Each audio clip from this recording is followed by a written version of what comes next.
سيدنا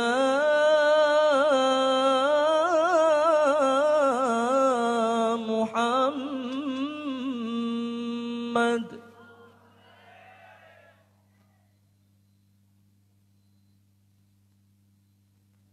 لولا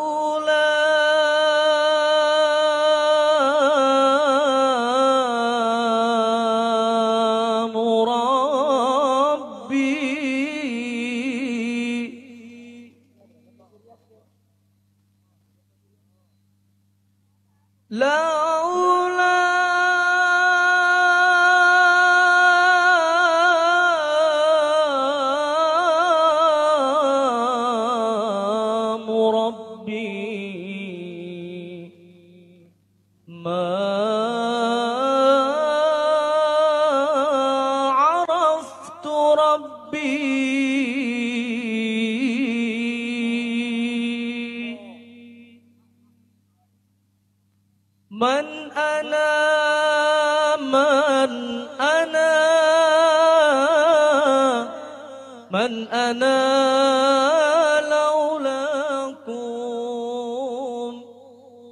كيفما حبكم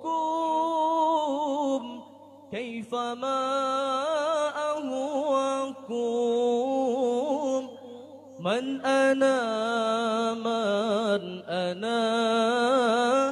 من أنا لولاكم كيفما حبكم كيفما أهواكم.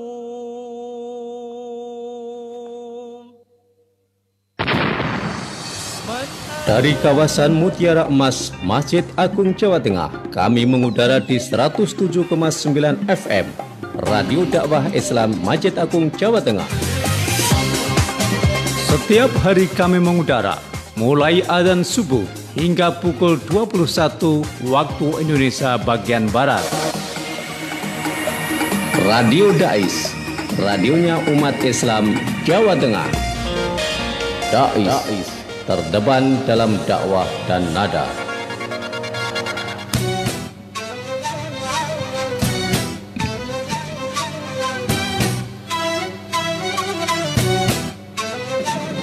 Bismillahirrahmanirrahim. Assalamualaikum warahmatullahi wabarakatuh. Alhamdulillah rabbil alamin wa bihi nasta'inu ala umuri dunya waddin wassalatu wassalamu ala asrofil mursalin wa ala alihi wa sahbihi ajma'in wa la hawla wa la quwwata illa billahil aliyil azim. Raditu billahi rabba wa bil islami dina wa muhammadin nabiyya wa rasulah. Rabbi zidni ilma warzuqni fahma amin amma ba'd. Pendengar Radio Dakwah Islam Masjid Agung Jawa Tengah dan juga pemirsa MAJT TV rahimakumullah, senang kali pada sore ini kita bisa jumpa kembali dalam acara kajian sore DS di edisi Senin 9 September 2019. Kita hari ini akan melanjutkan bahasan kita, yakni di tafsir Al-Qurtubi. Hari ini kita berbicara tentang surah Ali Imran 80 yang pada intinya bahwa larangan memposisikan selain Allah sebagai Tuhan. Namun pendengar pemirsa nanti jangan lupa sesi kedua bisa pun live ke 6746352 atau SMS 082133670000. Alhamdulillah pada sore ini telah ada narasumber yang setia menemani pendengar dan juga pemirsa, yakni Kiai Haji Ulil Albab Syekhun Sarjana Agama. Kita sapa dulu. Assalamualaikum Yai. Waalaikumsalam warahmatullahi wabarakatuh. Gimana kabar Yai? Alhamdulillah baik. Sehat walafiat. Mudah-mudahan pendengar di mana saja dalam keadaan sehat dan juga bisa menyimak siaran dengan baik sehingga menambah ilmu untuk bekal iman takwa kita kepada Allah Subhanahu wa taala. Kita lanjutkan mengenai surah Ali Imran 80. Ya. Assalamualaikum warahmatullahi wabarakatuh. Bismillah, alhamdulillah, wassalatu wassalamu ala rasulillah, la nabiyya ba'da ma ba'd. Pendengar setia Radio Dakwah Islam Masjid Agung Jawa Tengah serta pemirsa MAJT TV, kita kaji bersama Ali Imran 80. Ya, 80. Bismillahirrahmanirrahim. Wala ya'murakum an tattahidul malaikata wan nabiyyin nabiyina arbaba aya'murukum bil kufri ba'da id antum muslimun. Shadaqallahul azim. Jadi ini erat kaitannya dengan ayat sebelumnya, di mana pada ayat sebelumnya tidak mungkinlah seorang nabi itu pengen agar dia dipertuhankan. Itu yang pertama, poin kemarin gitu. Tidak mungkin seorang nabi, seorang rasul itu pengen dipertuhankan. Itu prinsip yang pertama. Karena itu dalam Islam tidak mengakui nabi dan rasul yang dipertuhankan oleh umatnya, tidak diakui dalam dunia Islam. Kemudian juga tidak mungkin wala ya'murukum an tattahidul malaikata wan nabiyina arbaba. Dan tidak mungkin nabi itu memerintahkan untuk menjadikan para malaikat dan para nabi atau para rasul sebagai arbaban, sesembahan, sebagai Tuhan. Ini asbabun nuzulnya karena waktu itu ada sebagian orang Yahudi yang sudah membujuk Nabi. Qalatil yahudu lin nabi aturidu annat tahidaka ya Muhammad robban. Muhammad, kamu tertarik enggak kalau kami menjadikan kamu sebagai Tuhan? Sebagaimana kalau orang Yahudi waktu itu mempertuhankan Nabi Uzair. Jadi Nabi Musa sebagai tokohnya malah tidak dipertuhankan, tapi Nabi Uzair justru yang dipertuhankan. Atau bagaimana orang Nasrani mempertuhankan Nabi Isa. Nah, ini ditawarkan, ini menawarkan sesuatu yang sepertinya menarik, tapi bagi Nabi nggak tertarik karena memang misi Nabi bukan untuk memposisikan diri beliau sebagai Tuhan maupun sebagai anak Tuhan, tapi betul-betul sebagai Nabi ya wa Rasulah, betul-betul sebagai Nabi dan Rasul saja. Cara wong Jawa jarene ya empan papan. Fungsi dan tugas pokokku yang namung sak derma sebagai Nabi dan Rasul, dah selesai. Tugasnya adalah basira wa nadhira. Statusnya adalah Nabi ya wa Rasulah. Nah, itu aja. Tugas utamanya, misi utamanya adalah untuk menegakkan kalimat tauhid, sehingga dia Nabi menyatakan bahwa saya diperintahkan untuk memerangi umat sampai mereka menyatakan la ilaha illallah. Itu yang terutama, sehingga seperti itu. Maka ketika Nabi itu dibujuk oleh orang-orang Yahudi Madinah, tertarik nggak kamu ketika kami maksudnya kami orang Yahudi siap untuk memposisikan kamu sebagai Tuhan, dan itu nanti akan didoktrinkan kepada masyarakat Madinah baik Yahudi maupun Nasrani maupun orang Muslim secara keseluruhan. Karena itu Allah segera menurunkan ayat wa makana li basarin ayyutiyahullahul kitaba wal hukma wan nubuwata, seperti ayat yang kemarin. Untuk apa? Tidak mungkin untuk kemudian sumayaku lalinasi kunu ibadali min dunillah. Tidak mungkin seorang nabi dan rasul kemudian menyatakan kalian jadilah hamba-hambaku. Nabi tidak mungkin memposisikan dirinya sebagai Tuhan itu sendiri, maupun Nabi tidak mungkin menerima untuk dipertuhankan. Tidak, itu hal yang tidak mungkin. Sehingga di sini wala ya'murukum an tattahidul malaikata wan nabiyina arbaba. Kenapa ada kaitannya dengan malaikat? Ini karena di Madinah itu kan juga banyak orang-orang Nasrani. Di mana mayoritas orang Nasrani itu memposisikan satu nabi mereka, Nabi Isa, sebagai anak Tuhan, anak Allah. Kemudian malaikat, terutama malaikat Jibril itu sebagai Roh Kudus, sebagai penyambung antara Nabi Isa dengan Allah, atau untuk versi mereka ini adalah Tuhan yang kedua. Nah, itu oknum Tuhan yang kedua antara Tuhan Bapa, Roh Kudus dengan anak Allah atau Yesus bagi mereka ya. Kalau bagi kita jelas teologi seperti ini tidak bisa diterima. Karena itu Al-Qur'an menegaskan wala ya'murukum antattahidul malaikata wan nabiyina arbaba. Tidak mungkin dan tidak pas ketika seorang nabi dan rasul memerintahkan untuk menjadikan malaikat dan para nabi sebagai Tuhan. Kita bisa lihat di banyak gereja-gereja itu biasanya di situ ada banyak patung-patung malaikat. Biasanya digambarkan seperti wajah anak-anak tapi kemudian punya sayap. Nah, ada yang kemudian pakai panah dan sebagainya, disimbolisasikan itu adalah simbol-simbol malaikat. Dengan ciri khas biasanya digambarkan sebagai patung manusia yang bersayap. Itu digambarkan sebagai malaikat Jibril. Nah, gitu.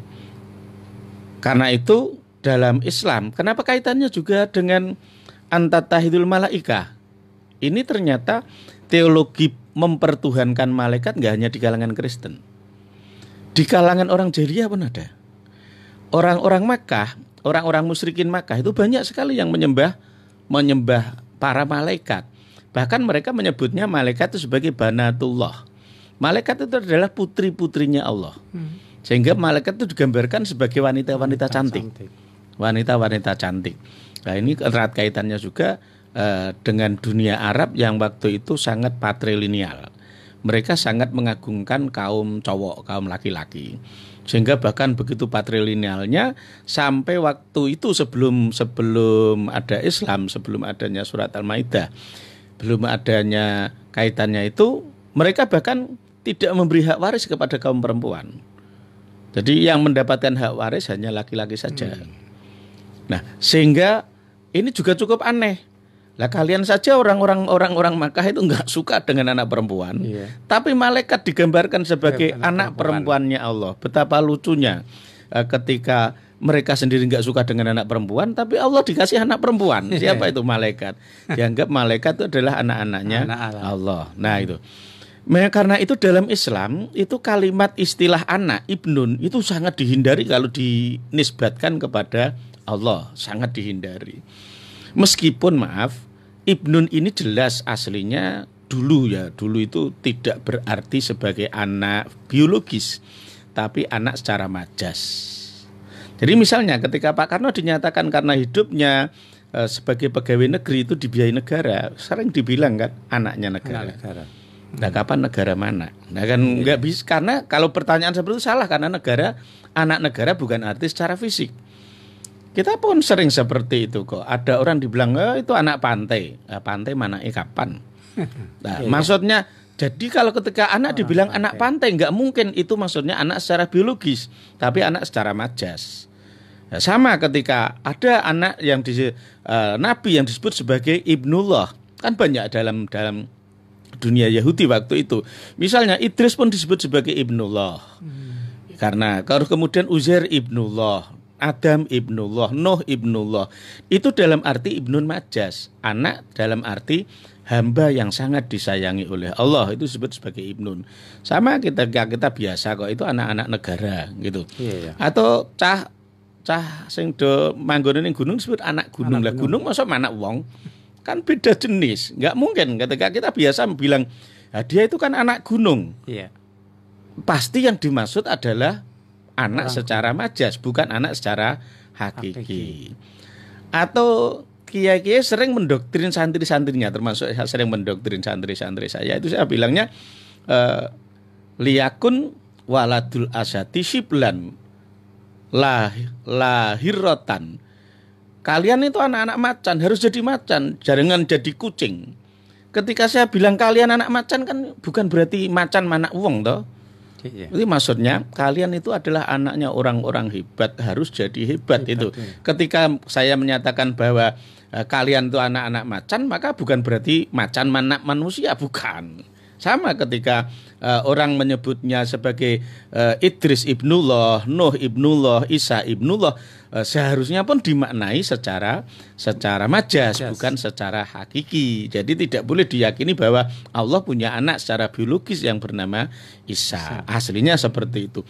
Nah, karena itu untuk menghindari salah paham, salah persepsi seperti itu, sehingga dalam Islam sangat dihindari.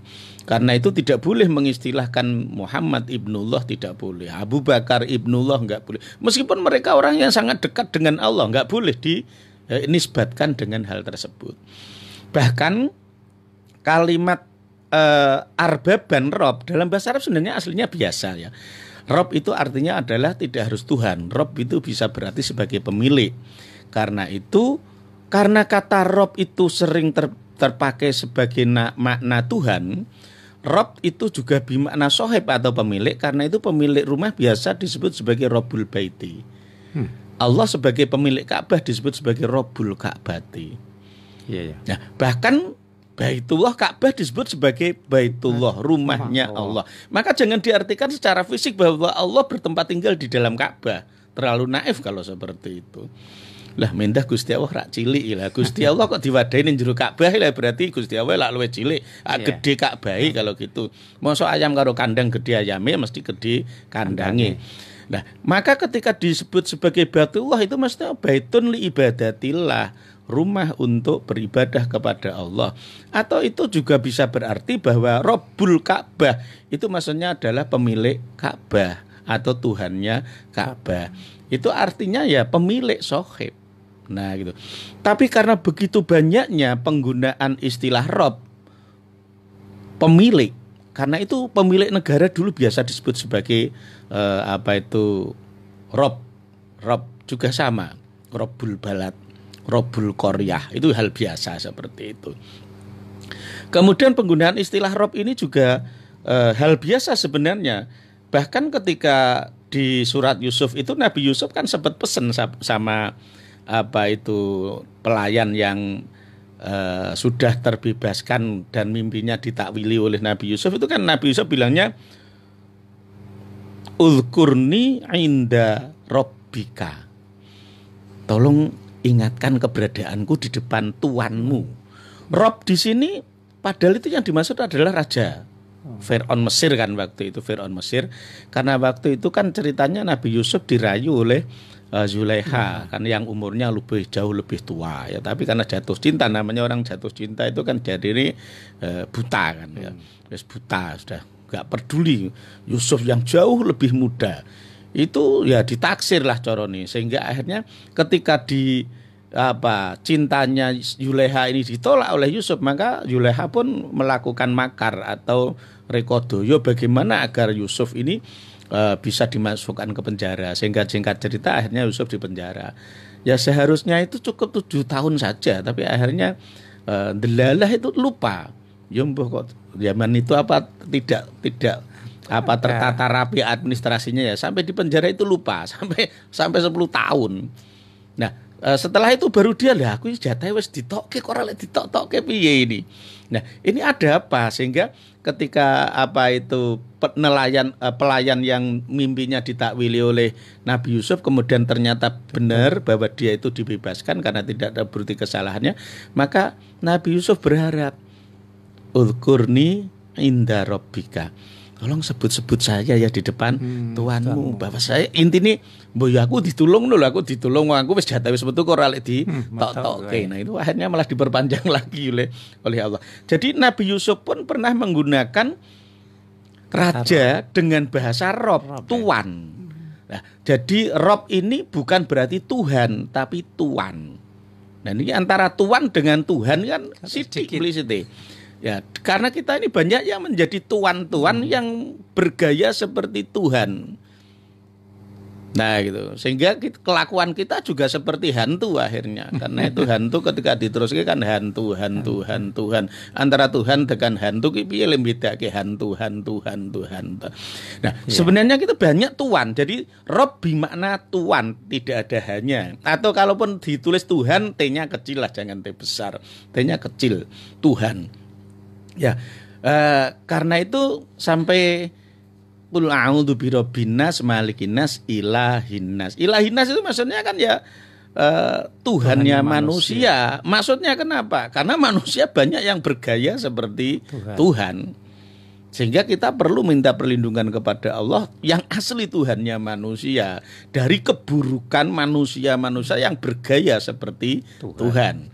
Nah, ini juga diingatkan sehingga akhirnya sampai Nabi di salah satu hadisnya menyatakan annahu layakulanna ahadukum abdi wa amati waliyakul fataya wa fatati.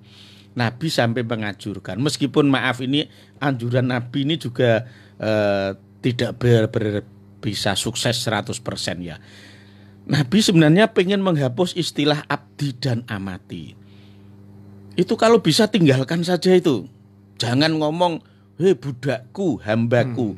Bagaimanapun istilah abdun, budak, itu artinya adalah hamba, seperti antara Tuhan dan hamba. Karena itu ada orang, Nabi sering menyatakan, ana abduka.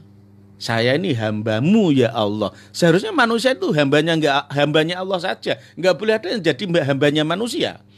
Tapi prakteknya penghapusan itu kan juga tidak mudah ya. Dalam ilmu fikih pun budak masih tetap diistilahkan dengan abdun. Nah gitu, abdun miliknya siapa? Nah, gitu. Tinggal dinisbatkan kepada tuannya saja. Nah kalau pembantunya disebut abdun, ya berarti tuannya ya disebut robun kan. Kalau yang di bawah disebut sebagai hamba, yang di atas ya seharusnya Tuhan.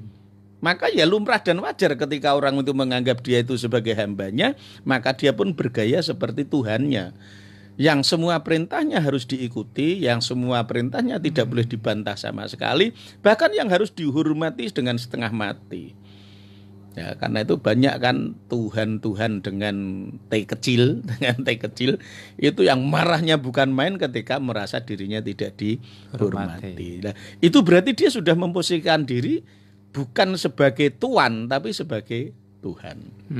Ini termasuk yang tidak diperbolehkan. Ya. Sehingga Nabi menganjurkan sebaiknya kalau memanggil mereka itu jangan abdi tapi fataya.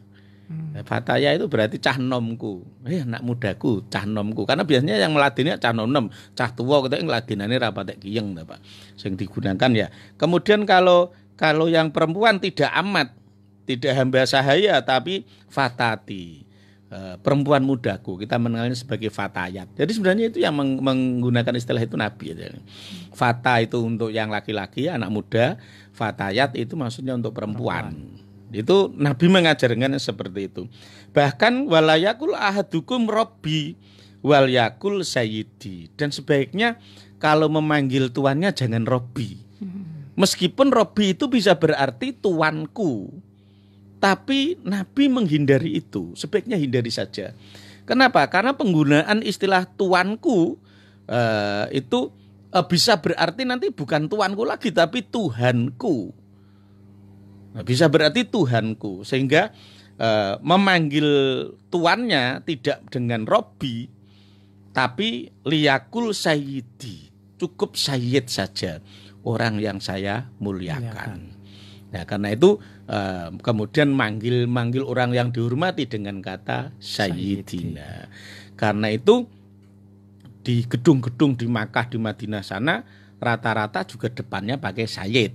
Sayyid Abduh, Sayyid Abdullah bin Bas, Sayyid siapa? Sayyid Abdurrahman, Sayyid pemilik gedung itu dikasih gelar sayyid, orang yang dihormati, tidak disebut sebagai rob. Nah, gitu, tidak sebagai rob. Meskipun mereka dalam segi bahasa ya robul bait, pemilik rumah. Gitu ya. Sekarang kita dialog ya. Yang pertama, kalau kita tadi kan Tuhan itu bukan sesembahan, tapi juga apa ya? Banyak orang yang menuhankan seperti orang kok menuhankan harta, menuhankan tata. Ya seperti ini apa ya, termasuk hanya majas saja atau memang itu hakiki gimana?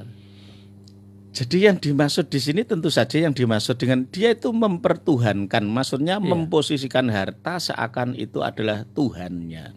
Sehingga artinya dia menghabiskan waktu, pikiran, tenaga dan seluruh perhatiannya ya hanya untuk harta itu. Seakan seperti hamba yang mendedikasikan dirinya untuk melayani tuannya. Nah, itu karena itu sebagai dia itu mempertuhankan harta, itu dalam arti mempertuankan harta, dia itu jadi hambanya harta. Nah, itu jadi hambanya harta. Artinya kalau bahasa kasar ya seakan dia menyembah harta itu. Ya, mak itu. Seperti gimana kalau hukumnya tuh? Seperti syirik atau gimana? Ya tetap syirik. Bagaimanapun juga tetap syirik ketika. Ya jadi kalau memaknai syirik dalam arti secara majas sangat besar sekali. Bahkan sholat kita pun bisa kedunungan rasa syirik yang disebut sebagai syirkul ashor. Nah, ketika kita itu riak pamer itu kan Iya, Nabi bilangnya kan bahwa riak itu kan syirkul Syirkul asghar, asghar. yaitu syirik Syirik yang kecil. kecil. Jadi tapi yang dilarang jelas kan itu kan yang syirik yang akbar. Oh. Iya, yang syirik akbar jelas sekali. Karena kalau syirkul asghar bahkan ketika kita waktu kita, tenaga kita, pikiran kita hanya untuk urusan dunia, paribasan nganti buru donya lali ibadah itu sudah berarti jadi hambanya harta. Jadi hambanya harta. Berarti dia sudah mempertuhankan hartanya. Bahkan bisa jadi kita pun mempertuhankan diri kita sendiri, nafsu kita. Karena itu manit tahoda ilahahu hawahu. Di antara kita ada juga kok orang-orang yang mempertuhankan hawa nafsunya sendiri. Suka dipuji, nah itu suka dipuji, anti kritik. Ya, jadi ketika ibadahnya nggak diketahui orang lain, rasanya ora afdol. Nah itu sehingga apa-apa harus kita siarkan sekarang. Nah gitu. Ya, sholat ya harus disiarkan langsung. Kalau kita puasa juga harus laporan bahwa kita sedang puasa. Nah gitu. Apakah itu sudah pasti? Ya enggak, kembali lagi kepada niatnya. Kembali kepada niatnya. juga ya. Tapi memang hal-hal yang mendorong kita untuk melakukan amal tidak murni karena Allah, kalau bisa memang dihindari. Wa kafa billahi syahida, cukup Allah lah yang menjadi saksi dari amal kita. Nah, gitu. Tapi kalau kita berbicara mengenai doa itu kan banyak ya Rob, ya Rob, ya Rob. Berarti kalau kita gitu Itu memang asli manggil Allah. Jadi ini intinya maksudnya Nabi mengajarkan gunakan kalimat Rob itu hanya untuk Allah saja. Jangan gunakan kalimat Rob untuk yang selain Allah. Meskipun dalam bahasa itu boleh. Misalnya Robbul Baiti, pemilik rumah. Nah gitu. Itu ya hal biasa. Robbus Sayyarah, pemilik mobil. Robbud Dubdubah, pemilik sepeda motor. Ya sebenarnya dalam segi bahasa enggak masalah. Cuma Nabi tetap mengajarkan kalau bisa hindari itu. Penggunaan istilah Rob untuk yang selain Allah. Maksudnya gitu. Karena nanti kalau kebablasan bisa jadi ya akhirnya kita menganggap yang selain Allah itu ada yang berhak menjadi Rob. Lah kecuali nang Semarang biasa Pak ning Kaligawe sering Rob. Nah itu ning nggone Tambak Lorok juga sering Rob. Itu lain. Kalau Rob kuwi banyu munggah kalau itu. Bukan dengan Rob dalam bahasa Arab. Jadi intinya Nabi itu mengajarkan kalau bisa lah. Kalau bisa jangan istilah wala yakul ahadukum Robbi. Jangan panggil yang selain Allah dengan panggilan Rob. Meskipun dari segi bahasa sebenarnya yang enggak salah. Karena Rob itu seharusnya diidentikan dengan Allah saja. Ya kecuali kalau ilahi jelas cetok. Kalau ilahi hanya khusus Allah. Tapi Rob ini kan sering terpakai bergantian. Rob dalam arti Tuhan dan Rob dalam arti Tuan alias Tuhan dalam T kecil. Nabi pun begitu hati-hatinya, itu minta untuk dihindari. Ketika manggil tuannya ya jangan ya Robbi, tapi panggilnya ya Sayyidi. Sampai seperti itu Nabi. Karena begitu hati-hatinya Nabi agar umatnya tidak jatuh kepada kesyirikan, intinya seperti itulah.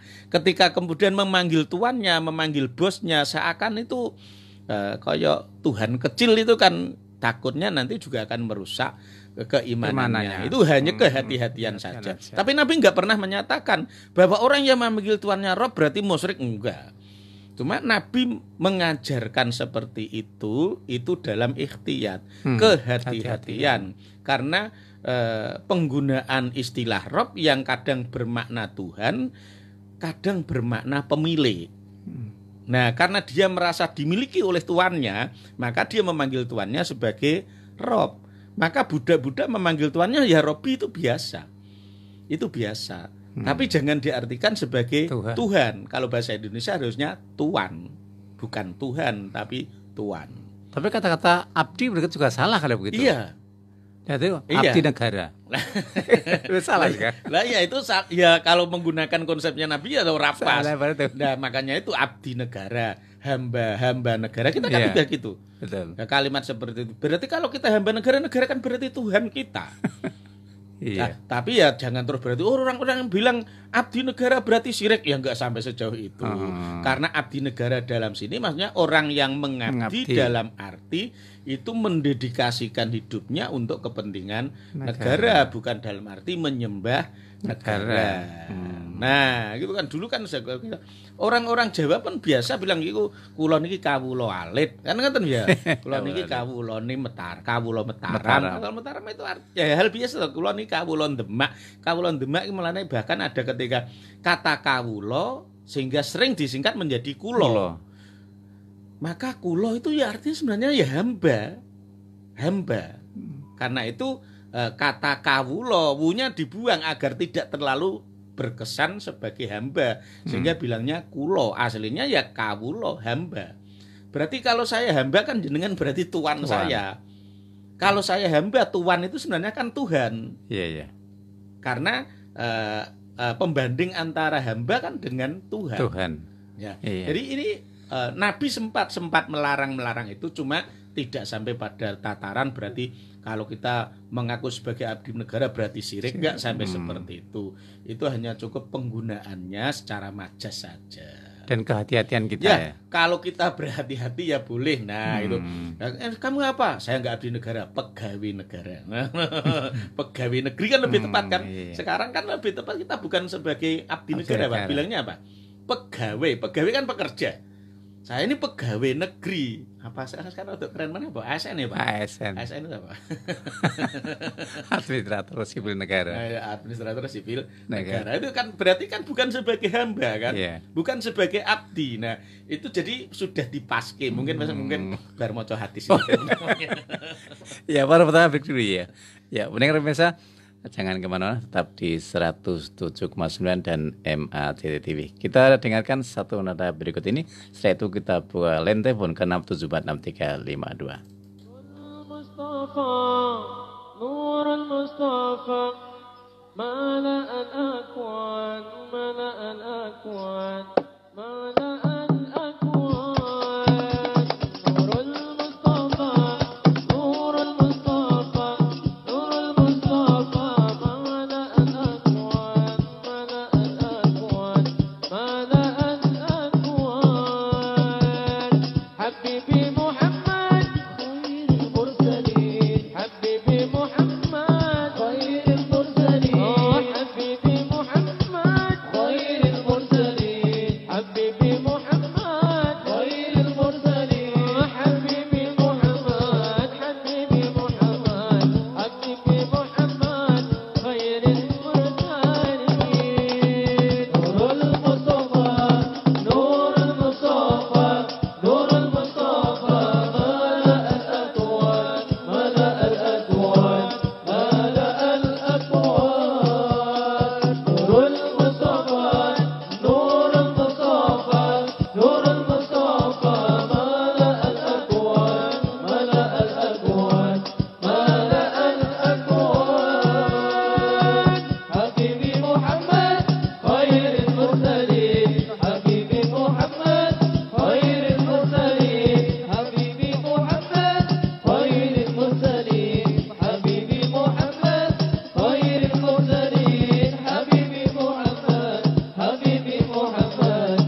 Alhamdulillahirrahmanirrahim, kita kembali di 107,9 MHz dan juga MAJT TV. Sekarang waktunya pendengar pemirsa, monggo yang mau interaktif langsung call ke 6746352 atau SMS 082133670000. Tadi kita berbicara tentang yakni surah Ali Imran 80.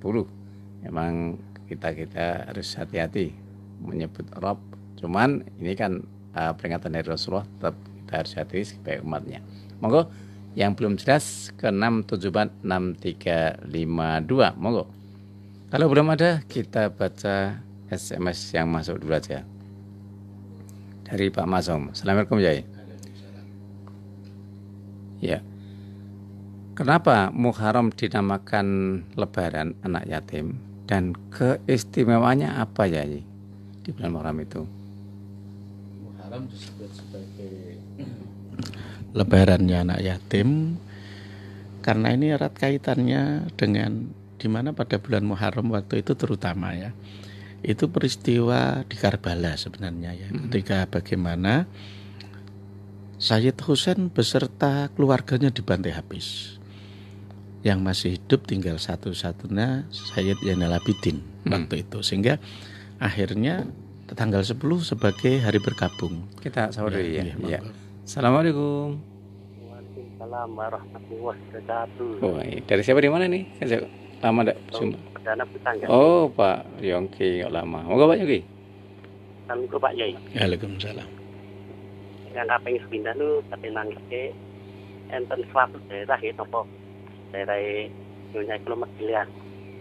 Nah, ini enten yang meninggal niku kok turun ki disorake sareng-sareng turune tujuane ngodo mbok nalika sakit napa pripun ninggake salat niku kok disolake sareng turune niku sami mawon ngodo. Lah niku memang napa nggih enten hadis namung bid'ah ya. Nggih.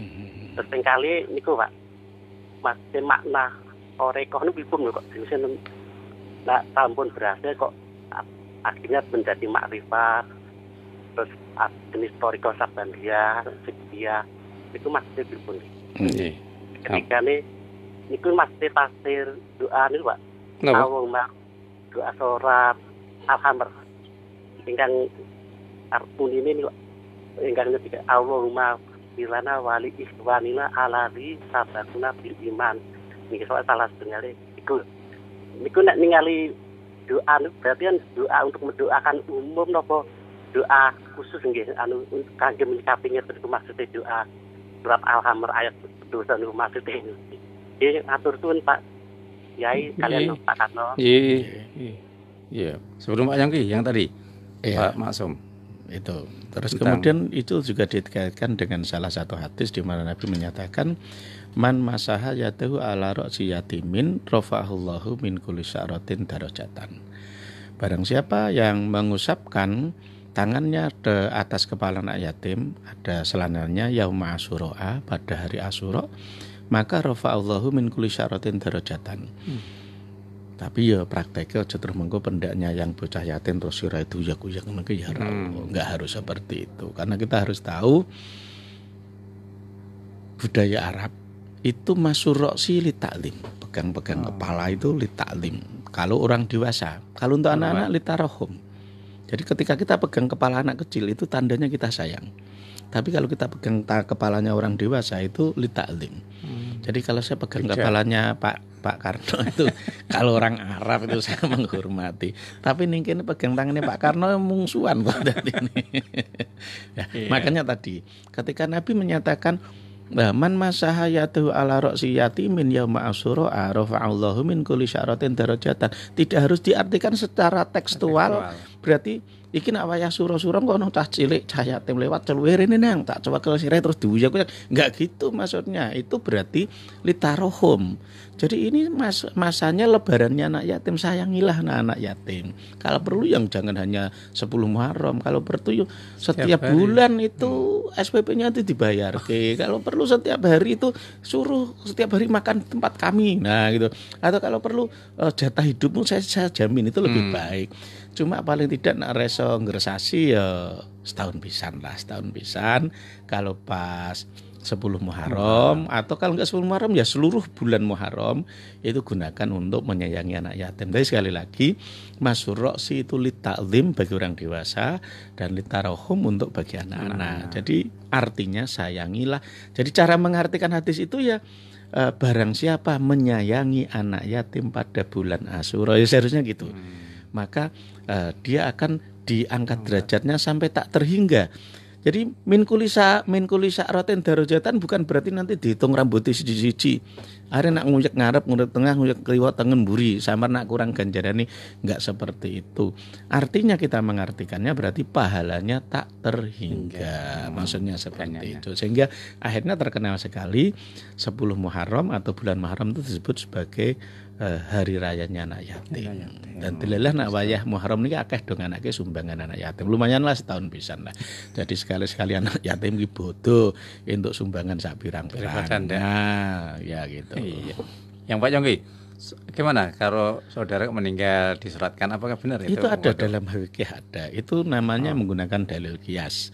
Karena ketika waktu itu ada sahabat yang nanya, Nabi, ibuku belum haji. Kalau saya menghajikan boleh.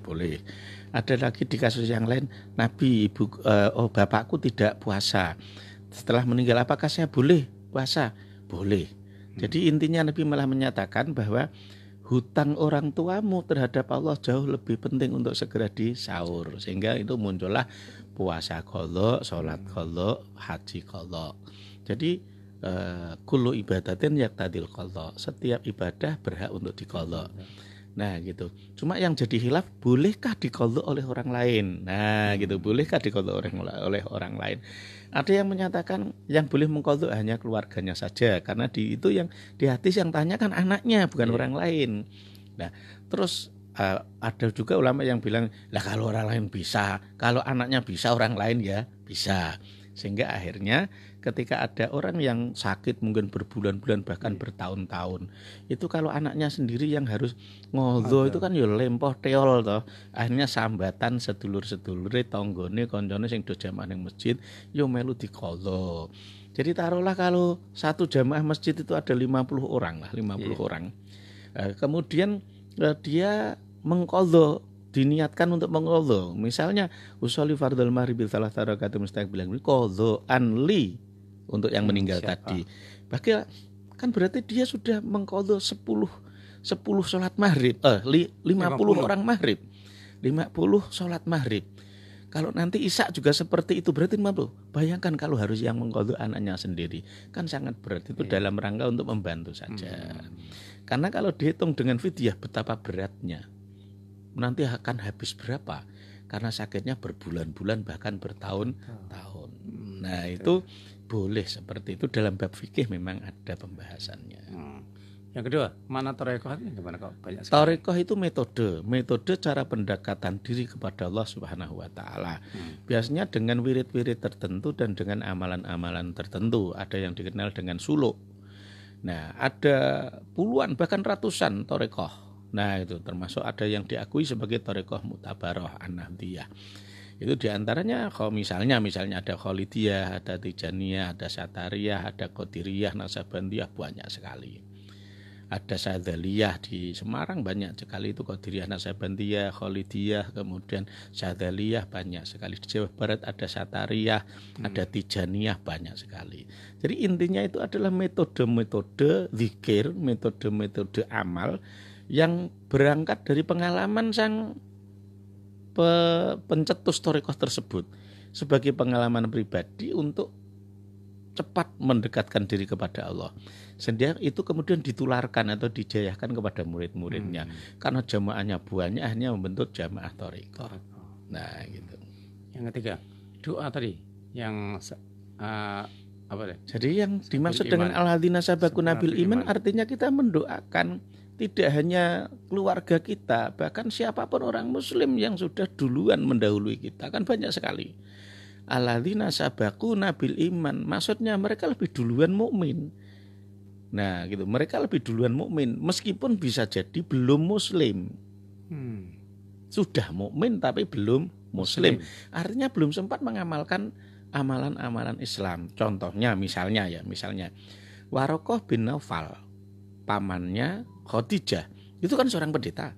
Tapi begitu dikabari tentang datangnya makhluk yang menyikap Nabi dan minta untuk baca Iqra, Warokoh jelas menunjukkan kalau dia itu beriman. Kamu berarti Nabi dan Rasul. Yang datang kepadamu adalah Namus.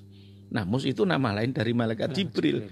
Seandainya saya dikasih umur panjang, maka saat kamu diusir oleh kaummu, maka saya akan menjadi pembelamu. Itu berarti dia mukmin. Itu masuk kategori sabakun nabil iman, cuma belum muslim. Belum muslim. Kalau dalam arti muslim artinya dia harus sholat, karena waktu itu belum disyariatkan sholat.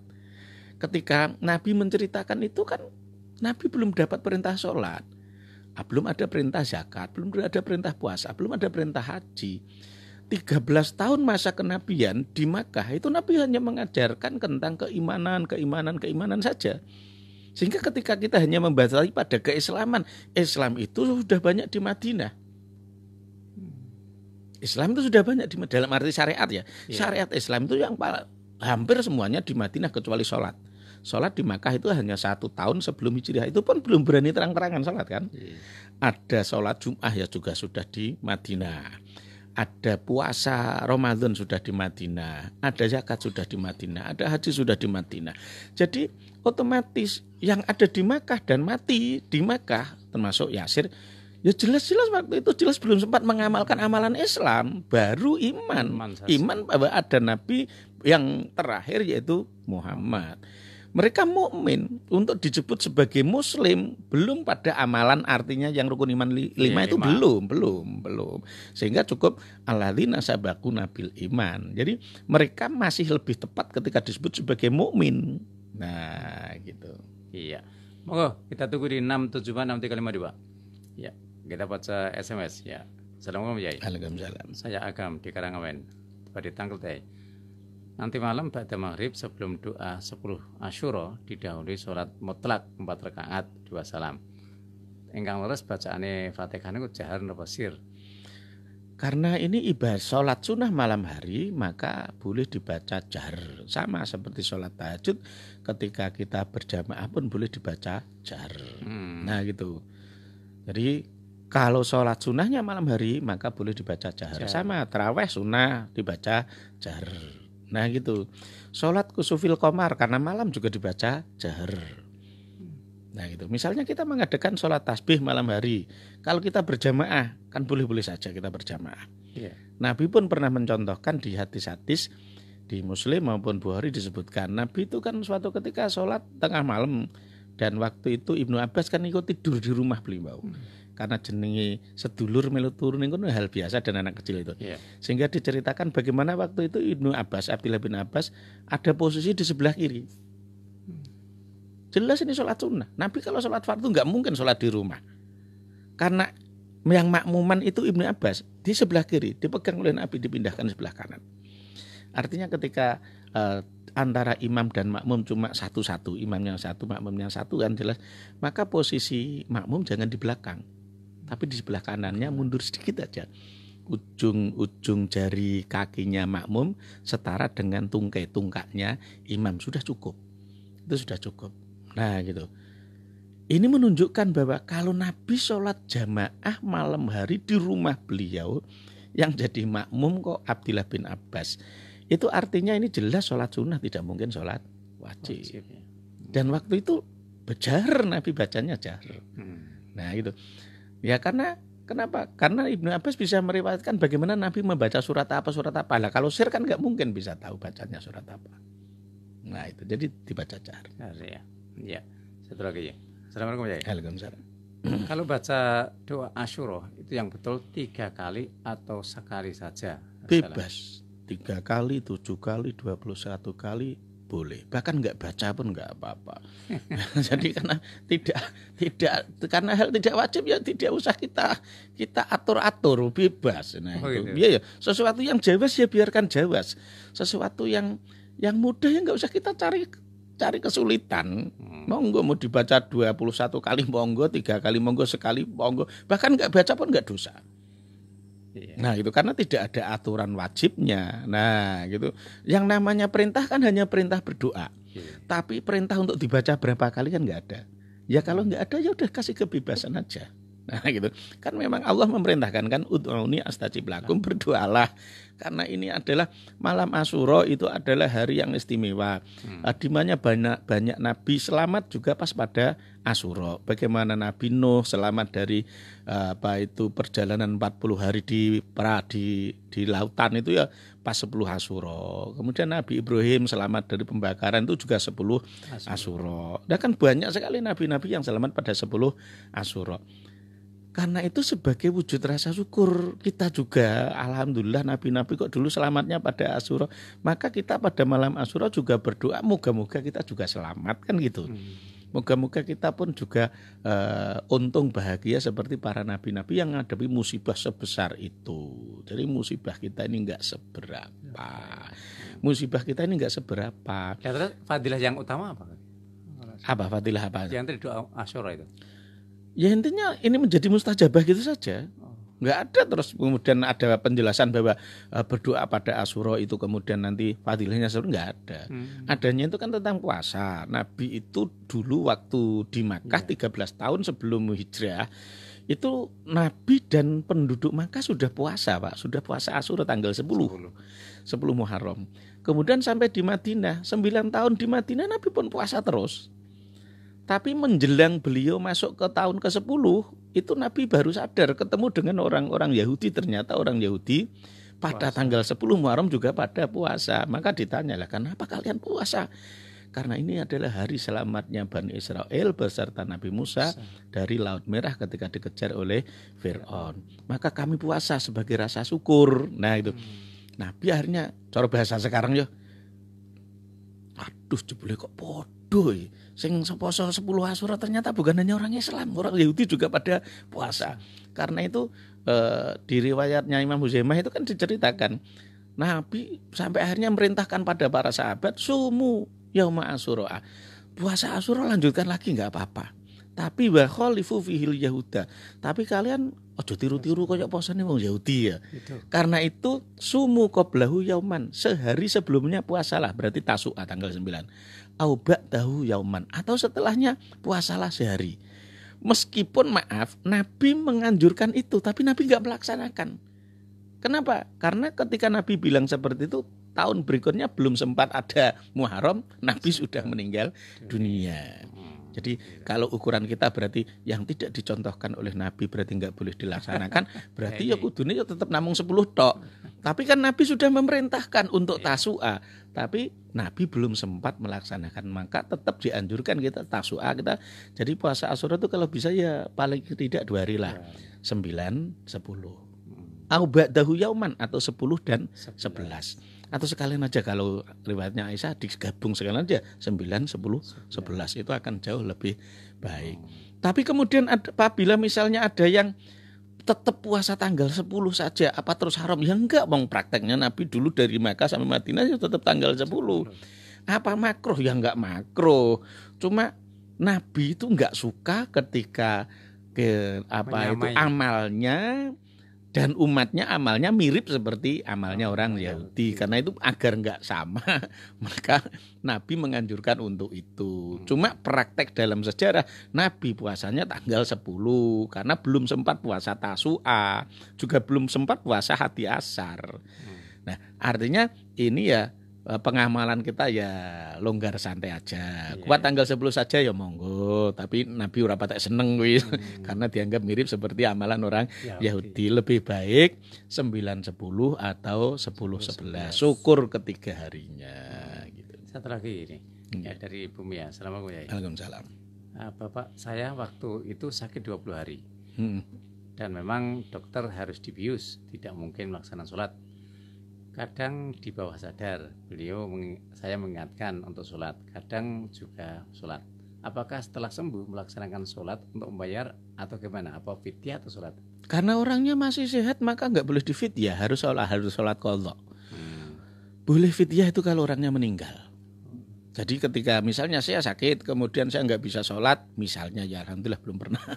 Seandainya saya sakit 2 bulan nggak bisa sholat, maka ketika besok saya sembuh, nggak boleh saya bayar fidyah. Anak saya ngono, caranya saya penak wong sugih, dia ora gelem qadha.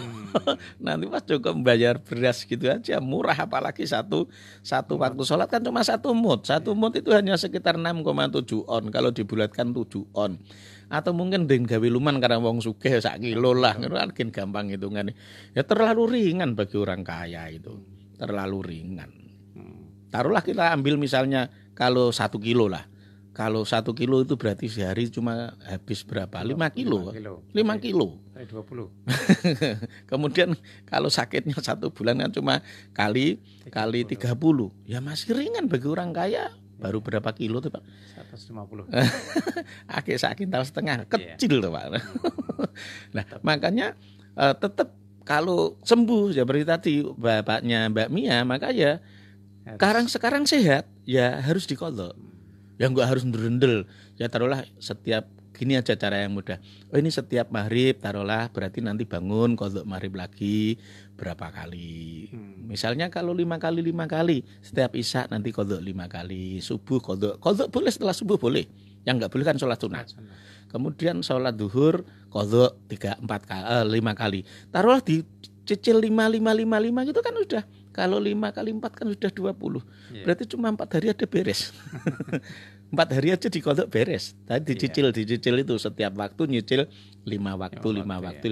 Kalau cuma 20 hari dalam 4 hari aja sudah selesai. Oh, ya, terima kasih atas waktunya. Mudah-mudahan manfaat kita semua ya. Amin.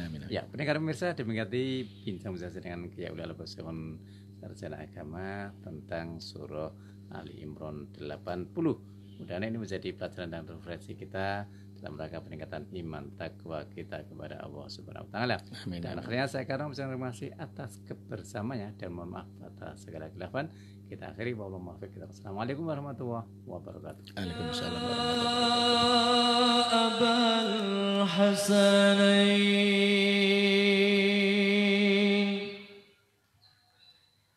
wabarakatuh.